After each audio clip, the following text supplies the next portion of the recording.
तो अनुवाद प्रशिक्षण के क्रम में हमने प्रथम जो कक्षा थी उसमें विचार किया था कि हमें तैयारी क्या करनी है अनुवाद सीखने के लिए। हमने उसमें चर्चा की थी कि भू धातु के 5 लकारों में रूप याद कर लेना, उससे ही अनुवाद जो है, सामान्य अनुवाद, जो सामान्य प्रयोग भी हम भाषा में करते हैं सामान्य व्यवहार में, उतना तो संस्कृत बोलने आ ही जाएगा, लिखने भी आ जाएगा। फिर धीरे धीरे आगे हम बढ़ेंगे। अब यहाँ आते हैं, विचार करते हैं अनुवाद की दृष्टि से। 3 प्रकार के कर्ता है, एक तो उत्तम पुरुष का कर्ता, एक मध्यम पुरुष का कर्ता और एक प्रथम पुरुष का कर्ता। प्रथम पुरुष को अन्य पुरुष भी कह सकते हैं। तो उत्तम पुरुष। इसी तरह से क्रिया में भी विभाग है। लट लकार को लेते हैं। लट लकार वर्तमान काल की क्रिया को बताने के लिए लट लकार का हम प्रयोग करते हैं। वर्तमान काल की क्रिया क्या है भाई? तो वर्तमान काल की क्रिया यह है कि क्रिया प्रारंभ हो गई, समाप्त नहीं हुई, उसके बीच की जो दशा है क्रिया की, वो है वर्तमान काल। उसी को वर्तमान काल कहते हैं। उसको बताने के लिए लट लकार का प्रयोग किया जाता है।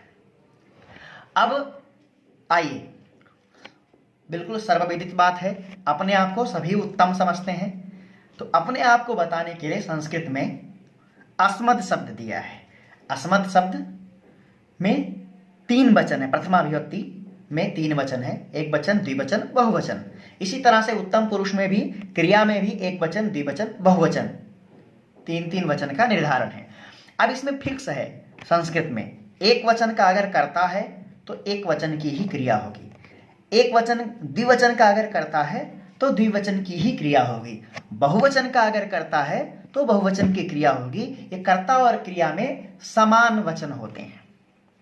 अब आइए, तो उत्तम कर्ता यानी अपने आप को, हम अपने आप को बताने के लिए क्या है? तो अस्मत् शब्द है, मतलब मैं को बताने के लिए क्या शब्द है संस्कृत में? अहम है। और मैं ही अगर 2 हूं, 2 को बताना चाह रहे, मैं ही किसी को समझ रहा हूं, तो द्वित्व विवक्षा में यानी 2 को बताने के लिए आवाम। और मैं ही बहुत सारा हूं, तो बहुत सारों को बताने के लिए बहुवचन में वयम। तो अहम, आवाम और वयम, ये 3 उत्तम पुरुष के कर्ता हुए।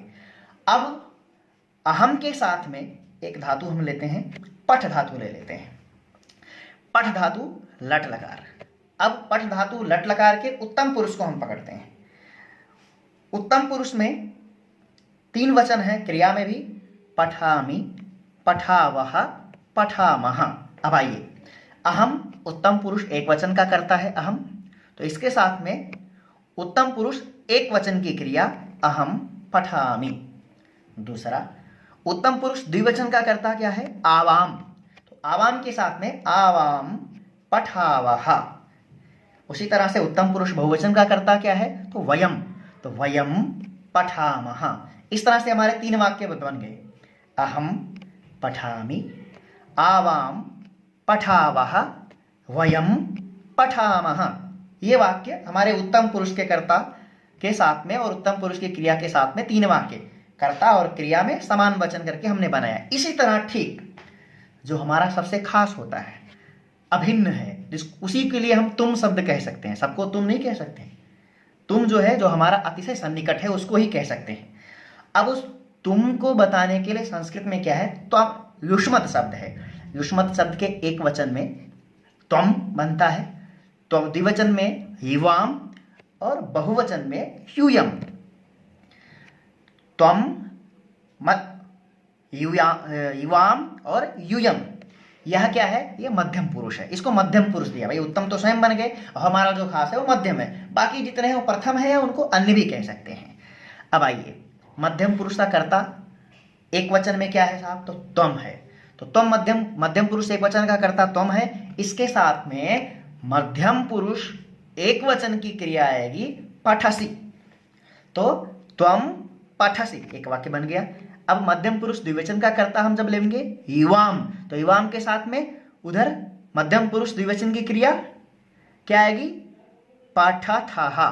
तो त्वम पठसी, युवाम पठथः। अब मध्यम पुरुष बहुवचन की क्रिया हम कर्ता लेंगे, वो क्या है, यूयम। तो यूयम के साथ में मध्यम पुरुष बहुवचन की क्रिया पठथ, तो यूयम पठथ।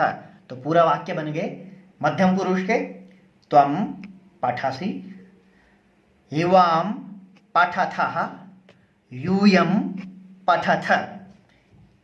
उत्तम पुरुष के भी बन गए और मध्यम पुरुष के भी बन गए। अब बाकी जो बचे हैं वो प्रथम पुरुष या अन्य पुरुष। जैसे एग्जाम्पल में तत् शब्द लेते हैं, तत् शब्द में पुल्लिंग का रूप ले लेते हैं हम, प्रथमा विभक्ति, एक वचन में सः, सः माने वह, तो सः तौ ते। अब सः के साथ में प्रथम पुरुष एक वचन की क्रिया, क्योंकि सः जो है प्रथम पुरुष एक वचन का करता है, तो सः प्रथम पुरुष एक वचन का करता है सः, तो क्रिया प्रथम पुरुष एक वचन, सः पठति। प्रथम पुरुष द्विवचन का करता तौ, तौ के साथ में पठतः, तौ प्रथम पुरुष द्विवचन की क्रिया, तौ पठतः। प्रथम पुरुष बहुवचन का करता ते, ते के साथ में प्रथम पुरुष बहुवचन की क्रिया पठन्ति, ते पठन्ति। इस तरह से हमारा उत्तम पुरुष, मध्यम पुरुष और प्रथम पुरुष के वाक्यों की रचना होती है। अब यहाँ जो प्रथम पुरुष है, प्रथम पुरुष के स्थान पे हमने सर्वनाम का प्रयोग किया है सः तौ ते। इसके स्थान में अब कोई भी नाम शब्द ले सकते हैं, रामः, सीता, गीता, बालकः, किसी को भी ले सकते हैं एक वचन में, जैसे बालकः पठति, द्विवचन में बालकौ पठतः, बहुवचन में बालकाः पठन्ति। इसी तरह से रमा, रमा पठति, रमे पठतः, रमाः पठन्ति। अब किसी का भी नाम लेते जाइए और एक वचन में एक वचन की क्रिया के साथ, द्विवचन में द्विवचन की क्रिया के साथ, बहुवचन में बहुवचन की क्रिया के साथ में हम वाक्य बनाते जाएंगे। अब इस तरह से एक पठ धातु से उत्तम पुरुष, मध्यम पुरुष और प्रथम पुरुष, इन तीनों पुरुष के कर्ता के साथ में तीनों पुरुष की क्रिया मिला करके हम जो है 9 वाक्य बनाते हैं। अब देखिए 9 वाक्य बनाना हम सीख गए, 9 वाक्य बनाना हमको आ गया। अब इसके बाद में इसी का हमको अभ्यास करना है, कर्ता और क्रिया, उत्तम पुरुष, मध्यम पुरुष और प्रथम पुरुष, इस तीनों का ही कर्ता और तीनों की लट लकार, उत्तम पुरुष, मध्यम पुरुष और प्रथम पुरुष की क्रिया का हमको अभ्यास करना है। इसी का कॉपी पर लेकर के बार बार हमको इसको वाक्य बनाना है। अब धातु चेंज कर लीजिए, पठ के स्थान पर लिख धातु ले लीजिए, वाक्य बनाइए। अहम लिखामि, मैं लिखता हूं। आवाम लिखावः, हम दोनों लिखते हैं। वयम लिखामः, हम सब लिखते हैं। त्वम लिखसि, तुम लिखते हो। युवाम लिखथः, तुम दोनों लिखते हो। यूयम लिखथ, तुम सब लिखते हो। सः लिखति, वह लिखता है। तौ लिखतः, वे दोनों लिखते हैं। ते लिखन्ति, वे सब लिखते हैं। इस तरह से 9 वाक्य हमने पहले पठ धातु के साथ बनाए, वापस 9 वाक्य हमने लिख धातु से बना लिया। इसी तरह से हस धातु ले लीजिए। अहम हसामि, आवाम हसावः, वयम हसामः, त्वम हससि, युवाम हसथः, यूयम हसथ। सः हसति, तौ हसतः, ते हसन्ति। इस तरह से कोई भी धातु ले लीजिए। सभी धातु का लट लकार में उत्तम पुरुष, मध्यम पुरुष और प्रथम पुरुष मिलाकर के एक एक धातु से 9 वाक्य बनाने। तो हम कम से कम 5-6 धातु लेकर के लट लकार में सभी धातुओं के तीनों पुरुषों में जो 9 रूप है हमारा, उनके साथ में हमको उत्तम पुरुष, मध्यम पुरुष और प्रथम पुरुष के कर्ता के साथ में इधर एक वचन है, उत्तम पुरुष एक वचन का कर्ता, तो उत्तम पुरुष एक वचन की क्रिया, उत्तम पुरुष द्विवचन का कर्ता, तो उत्तम पुरुष द्विवचन की क्रिया, उत्तम पुरुष बहुवचन का कर्ता, तो उत्तम पुरुष बहुवचन की क्रिया, मध्यम पुरुष एक वचन का कर्ता तो मध्यम पुरुष एक वचन की क्रिया, मध्यम पुरुष द्विवचन का कर्ता तो मध्यम पुरुष द्विवचन की क्रिया, मध्यम पुरुष बहुवचन का कर्ता तो मध्यम पुरुष बहुवचन की क्रिया। इसी तरह से प्रथम पुरुष एक वचन का कर्ता तो प्रथम पुरुष एक वचन की क्रिया, प्रथम पुरुष द्विवचन का कर्ता तो प्रथम पुरुष द्विवचन की क्रिया, और प्रथम पुरुष बहुवचन का कर्ता तो प्रथम पुरुष बहुवचन की क्रिया। ये कर्ता क्रिया का फिक्स अनुवाद हमें करना है, इसका हमें अभ्यास करना है इस पाठ में। इसका जब हम अभ्यास करेंगे, बस केवल कर्ता क्रिया और कुछ भी उसमें नहीं लगाना है, केवल कर्ता और क्रिया का अभ्यास करना है। उत्तम पुरुष, मध्यम पुरुष और प्रथम पुरुष, इसका ध्यान रखना है, विचार करते रहना है। कहाँ उत्तम पुरुष का तो केवल 3 शब्द का ध्यान रखना है, अहम आवाम वयम, तीनों आया, इसका मतलब उत्तम पुरुष। मध्यम पुरुष में भी 3 का ही ध्यान रखना है, त्वम युवाम युम, बाकी कोई भी आए तो प्रथम पुरुष ही है, बिल्कुल स्पष्ट है।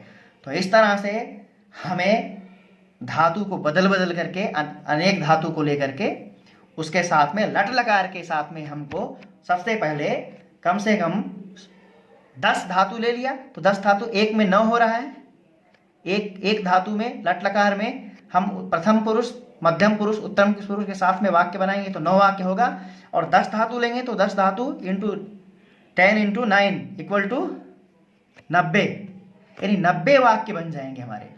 इस तरह से और भी वाक्य, तो ये विभिन्न जो वाक्य बनेंगे इसका आप अभ्यास कीजिए। इसके बाद इसका जो अगला क्रम है, इसके आगे की जो पढ़ाई है वो अगले वीडियो में हम आपको बताएंगे कि इसके बाद आगे क्या करना है। पहले आप इसका अभ्यास करें, कॉपी कलम लेकर के इसका अभ्यास करें, ठीक है। नमो नमः, और लाइक करें, शेयर करें, ज़्यादा से ज़्यादा लोगों तक पहुँचाएँ और चैनल को सब्सक्राइब करें। नमो नमः, धन्यवाद।